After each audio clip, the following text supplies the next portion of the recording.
He's letting me hear what my music is going to sound like when it's time to stop speaking, too. That was that music right there.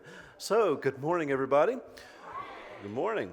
And welcome to this segment, Powerful. When we're talking about quality, I did tell Henry, this is an exciting subject. I normally like talking about closing the sale or setting an appointment or, overcoming objections.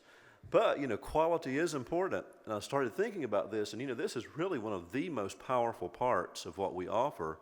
Because, as he stated, I've heard my old friend Clay Cupp say this, it's the business that stays is the business that pays. And when you talk about quality, it may not mean a lot to you when you're starting out.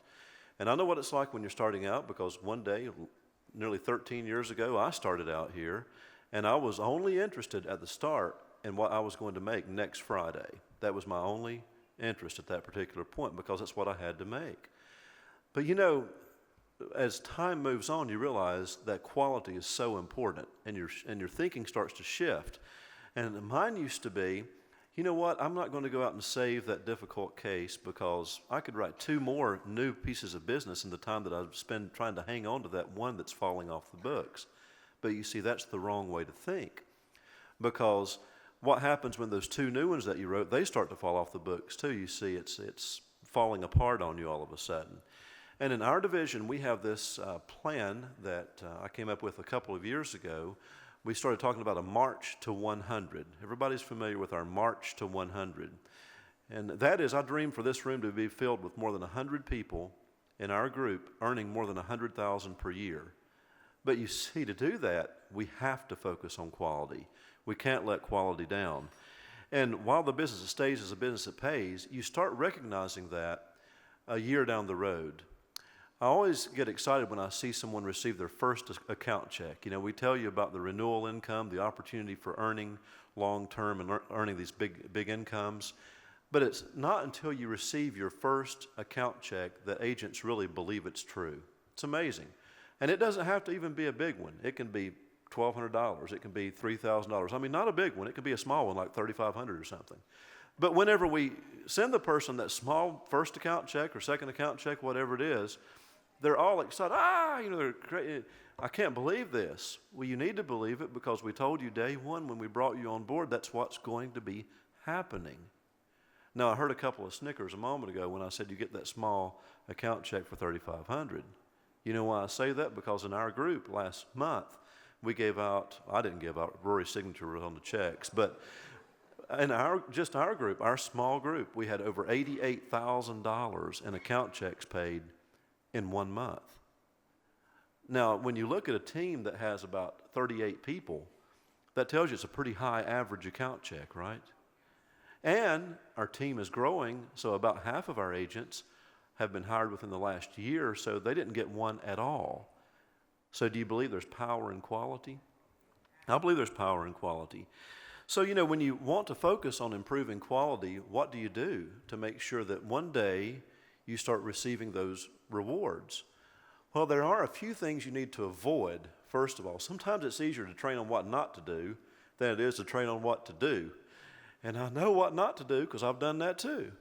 A lot of us that are pretty efficient at training people, it's not because we're so bright or brilliant thinkers, it's because we've just messed up so much in the past.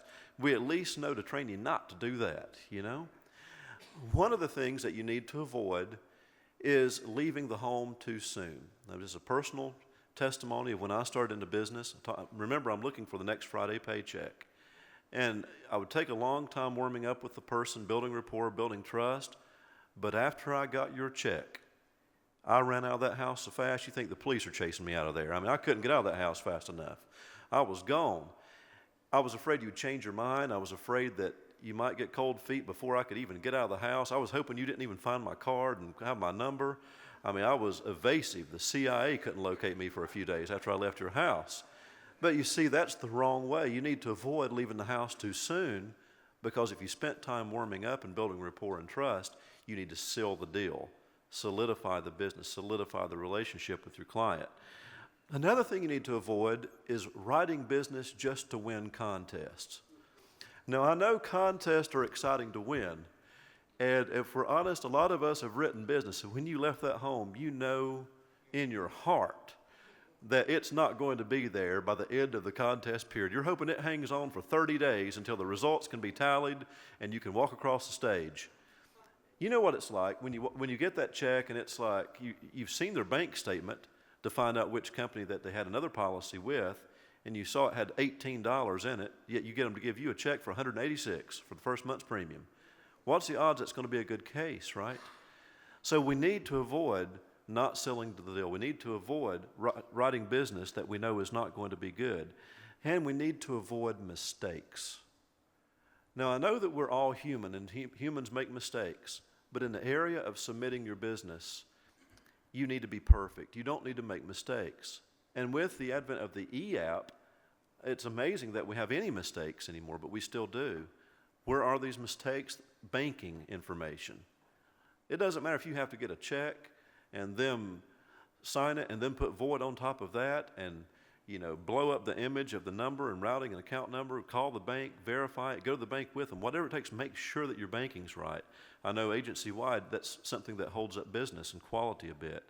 A lot of times fixes, if you do need to get a fix, if you're not perfect in submission, get it fixed quickly, because if you don't, the customer's not going to have very much confidence in you, and you may forget or you might move on, as I started out this segment saying, going on to the next sale because that's easier. Also, something that you've got to start doing, something you should do, is deliver that policy quickly. Now, you remember with your customer, you built the rapport in the warm-up, you solidified the relationship when you're sealing the deal before you leave the home. Go back, go see them. That's where a lot of our competitors miss the mark. If you don't believe that, even if you're new to our company, go out and do policy reviews next week, and the vast majority will be in the shipping envelope that the person that sold them sent it to them in the mail. Don't be like that. Solidify that relationship and go back. Not just go back and deliver the policy, but go back quickly. The other thing that you should do, even when you're at the home before you leave, when you're in that seal the deal portion of the visit with the client, make sure that you ask them questions about things like how happy they are that they just bought from you. That's right. Get them telling you how happy they are that they just bought. So, this is just for me, Mr. and Miss Jones, and just to humor me if you don't mind. Just tell me this, because I'm passionate about what I do to help people with planning like this. And we've helped you with a lot of things today, and there's no wrong answer here, but if you will do this for me, what is the number one reason that you decided to purchase this plan for me today? I just got to know. And then you let the customer start telling you about how they want to take that burden off of their husband, off their wife, off their children. They didn't want people to get into a fist fight in the parking lot of the funeral home, not having money to pay for a funeral like Uncle Bobby and Frank did at their mama's funeral. There's no wrong answer to the question. But you see, that makes it a little more difficult for the quality to suffer, because they get buyer's remorse later and call you the next day, next week, next month and say, I shouldn't have bought that policy. It was a bad idea. You see, they're arguing with themselves because they just told you for 15 minutes how glad they are they bought it before you left the home. The other thing that we need to focus on is stay in touch with your clients. A lot of times we don't work our birthday leads properly, but stay in touch with your clients and work referrals, not just from your existing clients, but people you've just sold. There's no better way to seal the deal than to get the person who just purchased from you to give you a lot of referrals before you leave the home. People like doing things that other people do, and they're going to now know how many people in their family have insurance with you, and it's almost feel guilty if one of them lets it lapse or decides to cancel. It's not likely. It's a really good litmus test if somebody will give you referrals that they're going to keep their policy themselves. So you focus on the quality by avoiding some things we mentioned and by starting to do some of the things that we mentioned. And what is this power we talked about? Well, we started talking about money. That is a big part of it. But also, aren't we passionate about what we do? Aren't we passionate about helping people? If not, we would be selling something else, or we should be. You have to believe in what you sell to be truly effective in this business. And the more people you help, the more people you're going to sell. Yesterday, this became very real to me because I had to step out. I had a message on my phone that said, "This is an emergency. Will you call me?"